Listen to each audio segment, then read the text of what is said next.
کیا آپ جانتے ہیں کہ بالی ووڈ کے معروف شاعر گلزار اردو میں شاعری کیوں کرتے ہیں؟ کیا ان کی مادری زبان اردو ہے؟ یہ بات آپ کو جان کر بے حد حیرت ہوگی کہ گلزار کا اصل نام سمپورن سنگھ ہے اور وہ سکھ مذہب سے تعلق رکھتے ہیں۔ ان کی مادری زبان پنجابی ہے۔ اردو میں شاعری کے حوالے سے گلزار صاحب کا یادگار واقعہ، جس کے بعد انہوں نے اردو بولنا شروع کی۔ بالی ووڈ میں ان کے لکھے گئے اردو زبان کے ہزاروں گانے جو کہ کئی دہائیوں سے مقبول ہیں، ان گانوں کی وجہ سے بالی ووڈ اداکاروں کی بھی اردو بہتر ہو رہی ہے۔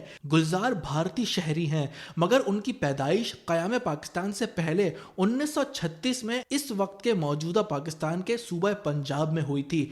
جہلم کے علاقے میں گلزار اس وقت پیدا ہوئے جب پاکستان کا وجود نہ تھا اور جہلم ہندوستان کا علاقہ تھا۔ قیام پاکستان کے وقت وہ ہجرت کر کے اپنا آبائی علاقہ چھوڑ کر ہندوستان چلے گئے اور 1947 میں ممبئی میں منتقل ہو گئے۔ گلزار کا کہنا ہے کہ انہوں نے دہلی کے مولوی صاحب سے اردو سیکھی۔ جب ہوش سنبھالا تو اردو سے اتنی محبت ہو گئی کہ عہد کر لیا کہ اب صرف اردو ہی لکھوں گا، اردو ہی میں پڑھوں گا۔ گلزار کا کہنا ہے کہ وہ اب صرف اردو رسم الخط میں ہی لکھتے پڑھتے ہیں۔ حیران کن بات یہ ہے کہ ان کے وطن کی قومی زبان ہندی اور ان کی مادری زبان پنجابی، مگر انہوں نے اردو کا انتخاب کیا۔ گلزار اپنی زندگی میں اپنا آبائی شہر جہلم دیکھنے کے لیے بڑے خواہش مند ہیں۔